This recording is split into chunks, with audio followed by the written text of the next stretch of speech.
Hello everyone, एक बार फिर से आप सभी लोगों का बहुत बहुत स्वागत है डेली करंट अफेयर्स के इस वीडियो सेशन में। दोस्तों, आज है 15 मार्च का दिन और हम इस वीडियो में बात करने वाले हैं कुछ इंपॉर्टेंट करंट अफेयर्स के एमसीक्यूज के बारे में। और इन एमसीक्यूज से आपके जितने भी इंपॉर्टेंट फैक्ट्स बनेंगे, इंपॉर्टेंट क्वेश्चंस बनेंगे, उनको भी हम साथ में डिस्कस करते हुए चलेंगे। तो वीडियो स्टार्ट करने से पहले एक छोटा सा रिमाइंडर, अगर आपने अभी तक टेलीग्राम चैनल को ज्वाइन नहीं किया तो जरूर से जाकर ज्वाइन कर लीजिए, जिसका लिंक आपको डिस्क्रिप्शन बॉक्स में मिल जाएगा, या फिर आप सिंपली टेलीग्राम ऐप पर सर्च कर सकते हैं Academy 24x7 GS और वहां पर जाकर के आप ऐसे भी चैनल को ज्वाइन कर सकते हैं। तो आई होप आपको मेरी बात समझ में आ गई होगी। चलिए स्टार्ट करते हैं आज का वीडियो और लेते हैं पहला क्वेश्चन। पहला क्वेश्चन कह रहा है कि हाल ही में जारी रिपोर्ट के अनुसार मनरेगा के तहत रोजगार देने में पहला स्थान किस राज्य को मिला है। यानी कि मनरेगा के तहत इस राज्य ने सबसे ज्यादा रोजगार दिए हैं, ठीक है ना। हाँ, तो यहाँ पर किस राज्य ने दिए हैं सबसे ज्यादा रोजगार? छत्तीसगढ़ ने दिए हैं। ऑप्शन डी आपका सही होगा। तो यहाँ पर एक सबसे बड़ा जो क्वेश्चन निकलता है कि बात हो गई पहले की, छत्तीसगढ़ ने दिया। दूसरा किसका है? दूसरा स्थान है पश्चिम बंगाल का, और तीसरे स्थान पर संयुक्त रूप से हैं असम और बिहार। जी हाँ, कौन है? असम और बिहार तीसरे स्थान पर हैं। पहले पर नंबर पर छत्तीसगढ़, नंबर दूसरे पर पश्चिम बंगाल और तीसरे नंबर पर असम और बिहार है, ठीक है। अब बात हो रही है मनरेगा की। तो मनरेगा का सबसे पहले हम फुल फॉर्म जान लेते हैं। मनरेगा जब आपका ये योजना शुरू हुई थी तो पहले में शुरुआत में इसमें नाम के आगे एम नहीं था, यानी कि महात्मा गांधी का नाम नहीं जोड़ा गया था, सिर्फ ये नरेगा था। तो नरेगा की शुरुआत आपकी हुई थी 2 फरवरी 2006 को, ठीक है। और इसमें महात्मा गांधी का नाम कब जोड़ा गया, कब ये नरेगा से मनरेगा हुआ? तो 2 अक्टूबर 2009 को इसमें महात्मा गांधी का नाम जोड़ दिया गया, ठीक है। तो आप जान लेते हैं कि जो आपका मनरेगा है उसका फुल फॉर्म क्या है। तो मनरेगा का फुल फॉर्म है Mahatma Gandhi national rural employment guarantee act, ठीक है। एक बार फिर से मैं बता देता हूं, Mahatma Gandhi national rural employment guarantee act. ये सभी पॉइंट्स आपको इस क्वेश्चन से रिलेटेड याद रखने हैं, क्योंकि एग्जाम के पॉइंट ऑफ व्यू से काफी इंपॉर्टेंट है। बढ़ते हैं दूसरे क्वेश्चन की तरफ। हाल ही में चर्चित big basket online grocery site को किस कंपनी ने खरीदने की घोषणा की है? इसका अधिग्रहण करेगी, ठीक है। तो किस कंपनी के द्वारा? टाटा कंपनी के द्वारा यह घोषणा की गई। आप सभी जानते हैं बिग बास्केट क्या करती है? ऑनलाइन ग्रोसरीज, यानी कि ऑनलाइन एक तरीके से आप कह सकते हैं किराने की दुकान है, ठीक है। इसमें जो घर के लिए डेली यूजेस की जो चीजें हैं, सब्जी वगैरह या फिर अन्य जो भी राशन की चीजें हैं, वो यहाँ पर मिल जाती हैं। तो ये जो घोषणा की है टाटा कंपनी ने, इसका अधिग्रहण करने की घोषणा की है। ये जो सौदा हुआ है दोनों कंपनियों के बीच, तो ये लगभग $1 बिलियन से भी अधिक में हुआ है। जी हाँ, कितने में इसको खरीद रही है टाटा कंपनी? $1 बिलियन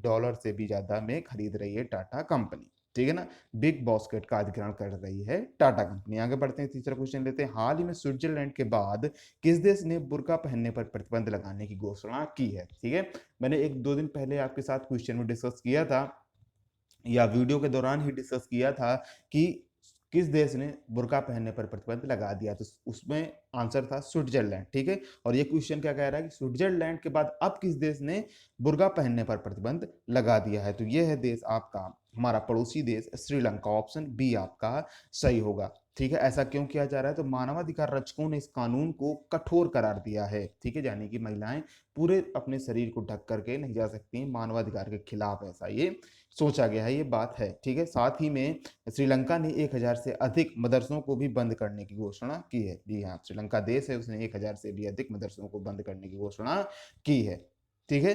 तो बात याद रखना है आपको, दोनों देशों का नाम याद रखना है, स्विट्जरलैंड और श्रीलंका, ठीक है। बात हो रही है श्रीलंका की। तो श्रीलंका के वर्तमान में प्रधानमंत्री हैं महिंद्रा राजपक्षे और यहाँ के प्रेसिडेंट हैं गोतबाया राजपक्षे। श्रीलंका की वर्तमान में राजधानी है श्री जयवर्धनापुरा कोट्टे, ठीक है। वीडियो आपको पसंद आ रही है तो लाइक और शेयर जरूर से कर दीजिएगा, अपना सपोर्ट दिखाइए चैनल को, क्योंकि आप सभी के सपोर्ट की बहुत ही ज्यादा जरूरत है हमें। बढ़ते हैं नेक्स्ट क्वेश्चन की तरफ। चौथा क्वेश्चन, हाल ही में हुए क्वाड सम्मेलन, नाम आपको जरूर से याद रखना है। जो ये सम्मेलन हुआ उसको कहा गया क्वाड सम्मेलन। किन देशों ने इसमें भाग लिया? तो ये जो सम्मेलन है आपका, इसमें 4 देशों ने भाग लिया। कौन कौन से देश हैं आपके?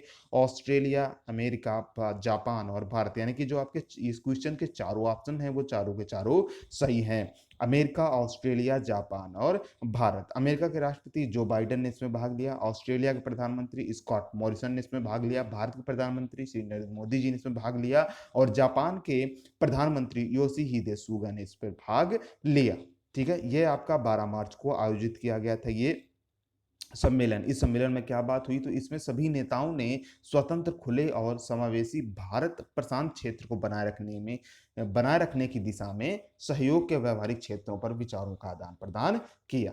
ठीक है, तो याद रखें, वर्चुअली तौर पर एक तो सम्मेलन हुआ, कहीं किसी स्थल में नहीं हुआ, कहीं जगह पे नहीं हुआ, ठीक है ना, सभी आपस में चारों नेताओं ने वर्चुअली तौर पर आपस में डिस्कस किया। तो चारों देशों का नाम आपको जरूर से याद रखना है, इंपॉर्टेंट। आगे बढ़ते हैं, पांचवा क्वेश्चन लेते हैं। हाल ही में जारी 2011 की जनगणना के अनुसार, जी हाँ, किस राज्य में भिखारियों की संख्या सबसे अधिक है? अच्छा, यहाँ पर आपको कंफ्यूजन क्या हो सकता है कि 2011 तो काफी पुराना हो गया, 2021 चल रहा है, 2021 की क्या ये कोई टाइपिंग मिस्टेक कर दी है मैंने? तो यहाँ पर कोई टाइपिंग मिस्टेक नहीं, जो ये डाटा रिलीज किया गया है, लॉन्च किया गया है, ये डाटा अनवेल किया गया है, ये 2011 का ही है, ठीक है ना, ये कोई नया डाटा नहीं है, 2011 की है। इसको अब रिलीज किया है केंद्रीय सामाजिक न्याय मंत्री थावरचंद गहलोत ने ये डाटा जारी किया है, यह जानकारी दी है। तो किस राज्य में भिखारियों की संख्या सबसे अधिक है?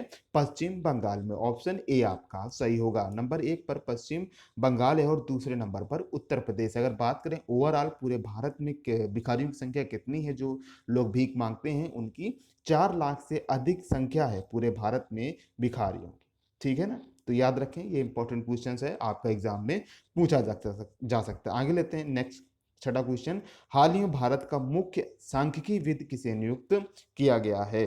ठीक है ना, स्टैटिस्टिक्स,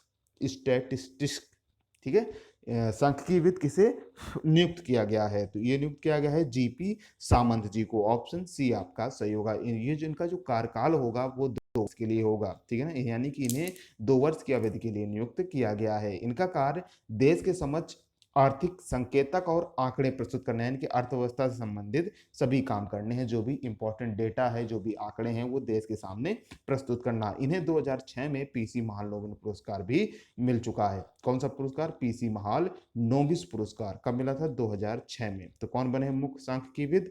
जीपी सामंत बने हैं। आप हमसे सोशल मीडिया के माध्यम से भी जुड़ सकते हैं, Facebook page, Instagram page, Telegram channel का लिंक, वेबसाइट का लिंक, इन सभी के लिंक आपको डिस्क्रिप्शन बॉक्स में मिल जाएंगे। आगे बढ़ते हैं, सातवां क्वेश्चन लेते हैं। हाल ही में काला नमक चावल महोत्सव, क्या कह रहा है? हाल ही में काला नमक चावल महोत्सव कहाँ मनाया गया? तो ये आपका मनाया गया उत्तर प्रदेश में, ठीक है, ऑप्शन डी आपका सही हुआ। उत्तर प्रदेश के सिद्धार्थनगर जिले में इसको मनाया गया, ठीक है। ये जो आपका चावल है, ठीक है, ये जो चावल है आपका, इस महोत्सव में इस चावल के विभिन्न विभिन्न व्यंजन भी बनाए जाएंगे, और साथ में इस चावल की एक विशेषता और भी है कि इसको जीआई टैग भी मिला हुआ है, ठीक है। क्या मिला हुआ है? जीआई टैग, जियोग्राफिकल इंडिकेटर का भी टैग हासिल है। काला नमक चावल महोत्सव को जरूर से आपको याद रखना है, ठीक है। आगे बढ़ते हैं, सातवां क्वेश्चन लेते हैं। हाल ही में नेपाल सुप्रीम कोर्ट ने कम्युनिस्ट पार्टी की जिम्मेदारी किसे सौंप दी है? ठीक है, एक पार्टी को लेकर के आपस में कुछ प्रमुख नेता थे नेपाल के, उनके आपस में बहस थी, थोड़ा सा विभेद चल रहा था आपस में, ठीक है ना। हाँ, तो अब नेपाल सुप्रीम कोर्ट ने अपना फैसला सुना दिया है और नेपाल कम्युनिस्ट पार्टी की जिम्मेदारी सौंप दी है ऋषि कट्टल को। किसे सौंप दी है? ऋषि कट्टल को। ऑप्शन ए आपका सही होगा। कट्टल ने 2018 में, कब? 2018 में केपी शर्मा ओली और पुष्प कमल दहल की नेपाल कम्युनिस्ट पार्टी को रजिस्टर करने के लिए चुनाव आयोग के फैसले को चुनौती दी थी, यानी कि चुनाव आयोग ने इनके दोनों के नाम इस पार्टी का रजिस्टर्ड कर दिया था, लेकिन बाद में इन्होंने ऋषि कट्टल ने चुनौती दी और अब नेपाल सुप्रीम कोर्ट ने ऋषि कट्टल के पक्ष में ही फैसला सुनाया है, ठीक है। आगे बढ़ते हैं वीडियो में। आज के वीडियो में 8 ही क्वेश्चन थे, अब ले लेते हैं कल के क्वेश्चन का जवाब। मैंने आपसे कल पूछा था कि हाल ही में भारतीय नौसेना में किस पनडुब्बी को शामिल किया गया है? किसको शामिल किया गया है? आईएनएस करंज को शामिल किया गया है। ऑप्शन बी आपका सही होगा। यह स्कॉर्पियन टाइप की, स्कॉर्पियन श्रेणी की आपकी ये पनडुब्बी है। ये तीसरी पनडुब्बी है, इसके पहले 2 और को शामिल किया गया और टोटल 6 पनडुब्बियों को शामिल किया जाएगा, यानी कि अब तक 3 पनडुब्बियों को शामिल कर लिया गया है। आईएनएस कलवरी, आईएनएस खंडेरी और अब आईएनएस करंज, अभी 3 और बाकी हैं, ठीक है। आगे बढ़ते हैं, अब लेते हैं क्वेश्चन ऑफ द डे। इसका जवाब आपको कमेंट बॉक्स में कमेंट करके बताना है। हाल ही में महिला अंतर्राष्ट्रीय क्रिकेट में 10,000 रन बनाने वाली पहली भारतीय महिला कौन बनी है? 4 ऑप्शन है आपके पास, इनमें से जो भी आपको ऑप्शन करेक्ट लगता है कमेंट बॉक्स में कमेंट करके आप बता सकते हैं। वीडियो आपको कैसा लगा जरूर से बताएं। आपके मन में कोई सजेशन है तो वो भी आप हमारे साथ शेयर कर सकते हैं। वीडियो पसंद आया तो लाइक और शेयर जरूर से कीजिएगा, और आपने अभी तक चैनल को सब्सक्राइब नहीं किया तो किसका वेट कर रहे हैं, फटाफट से सब्सक्राइब कर लीजिए और नोटिफिकेशन बेल भी प्रेस करिएगा, ठीक है ना। यानी कि जल्दी से सब्सक्राइब करिए और अपना सपोर्ट, पूरी तरीके से अपना सपोर्ट दिखाइए चैनल के लिए। थैंक्स फॉर वॉचिंग, मिलते हैं नेक्स्ट वीडियो में, तब तक के लिए आप सभी को बहुत बहुत धन्यवाद।